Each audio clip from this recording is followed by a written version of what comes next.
बहुत समय पहले की बात है। एक महान सम्राट था जिसकी 12 सुंदर बेटियां थीं। वे सब एक ही महल में रहती और हर रात सोने से पहले राजा उन्हें उनके कमरे में बंद कर देता था। कमरे का दरवाजा बाहर से ताले और पहरेदारों से सुरक्षित होता।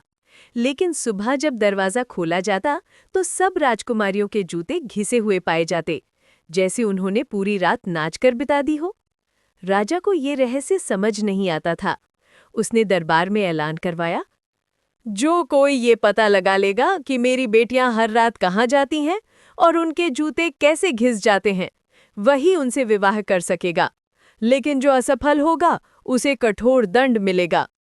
कई राजकुमार आए लेकिन सब असफल हुए।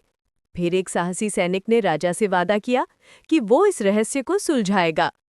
उसे एक जादुई अदृश्य चोगा मिला, जिसकी मदद से वो किसी को दिखाई दिए बिना पीछे पीछे जा सकता था।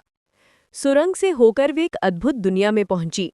पहले एक चांदी के पेड़ों का जंगल आया, जिसकी शाखाएं चांदनी में चमक रही थी।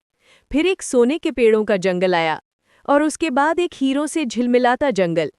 सैनिक ने हर जंगल से एक टहनी तोड़ी और अपनी जेब में रख ली ताकि सबूत साबित कर सके। जंगल पार करने के बाद वे एक सुंदर झील पर पहुंची, जहां 12 नावें खड़ी थी। हर राजकुमारी के लिए एक राजकुमार, यानी कि जादुई राजकुमार मौजूद था।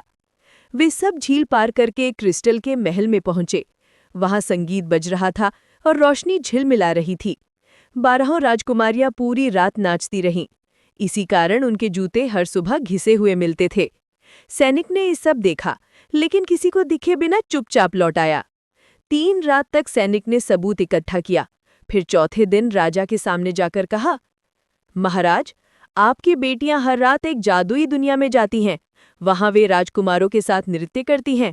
यही कारण है कि उनके जूते घिस जाते हैं। उसने राजा को चांदी, सोने और हीरे की टहनियां दिखाई। फिर राजकुमारियों से भी सच उगलवाया गया। राजा बहुत प्रसन्न हुआ। उसने वचन निभाते हुए सैनिक का विवाह सबसे बड़ी राजकुमारी से कर दिया। बाकी राजकुमारियों के भी विवाह योग्य राजकुमार ढूंढ दिए गए और इस तरह 12 राजकुमारियों का रहस्य सुलझ गया और राज्य में खुशियां छा गई।